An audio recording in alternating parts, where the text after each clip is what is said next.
بسم اللہ الرحمن الرحیم۔ تو سب سے پہلا جو جائزہ ہمیں لینا ہے کہ محمد کی رسالت پر صلی اللہ علیہ وسلم ہمیں یقین ہے۔ یقین، تصدیق تو ہم کرتے ہیں، زبان سے کہتے ہیں، لیکن یقین، جس یقین کا نتیجہ یہ نکلے کہ پھر نفس کے سارے تقاضے نیچے ہو جائیں اور حضور کی لائی ہوئی ہدایت، حضور کی لائی ہوئی شریعت بالا ہو جائے۔ نمبر 2 فرمایا وَعَزَّرُوهُ، ان کی تعظیم کریں۔ آپ کی جناب میں کوئی گستاخی ہو جائے، ایمان کے لالے پڑ جائیں گے اور آخرت برباد ہو جائے گی۔ اس تعظیم میں کیا کیا چیزیں شامل ہیں؟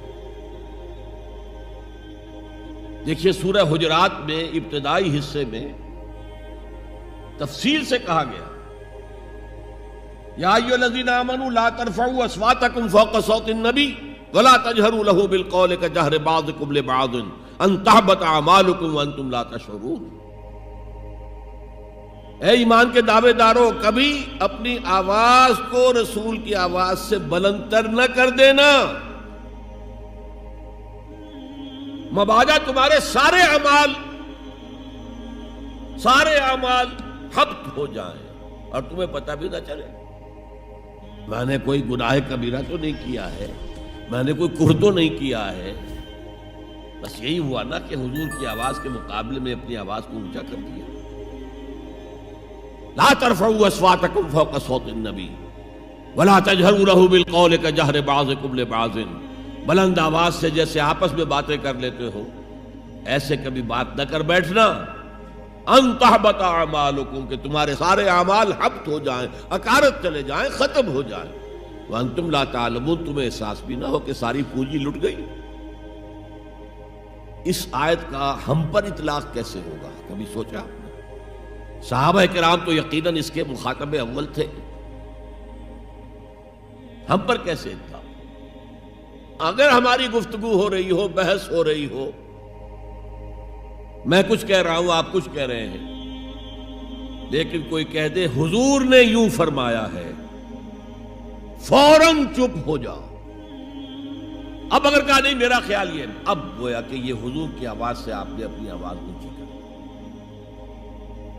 اپنا فکر، اپنا فلسفہ، اپنا فہم، اپنی سوچ، اپنی عقل، ہاں بعد میں تحقیق کر لو یہ جو کہا تھا کہ حضور نے فرمایا، فرمایا بھی ہے کہ نہیں ہے، حدیث صحیح ہے کہ نہیں ہے، مستند ہے کہ نہیں ہے، لیکن اس وقت آواز بند کر لینا لازم ہوگا کہ اس کے بعد اقول نہیں کہہ سکتا میں یہ کہتا ہوں، اس کا تو مطلب یہ کہ آپ بد مقابل بن کر رسول کے آ رہے ہیں۔ لا ترفعوا اصواتکم فوق صوت النبی ولا تجہروا لہ بالقول کجہر بعضکم لبعض ان تحبط اعمالکم وانتم لا تشعرون۔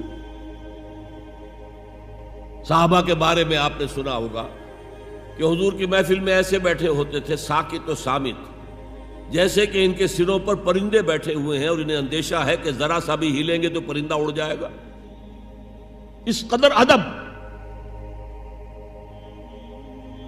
حضور صحابہ سے سوال کرتے تھے اور یہ آپ کا طریقہ تھا تعلیم کا، کہ پہلے ایک سوال سامنے لایا جائے تاکہ ان کا ذہن کھلے، سوچیں خود بھی، یہ تعلیم کا بہترین طریقہ ہے۔ اس کے بعد ہوتا کیا تھا؟ جواب نہیں دیتے تھے، اللہ و رسولہ عالم، اللہ اور اس کا رسول بہتر جانتے ہیں۔ پھر اگر دوبارہ آپ پوچھتے تھے تو جو بھی سمجھ میں آتا تھا کہتے تھے۔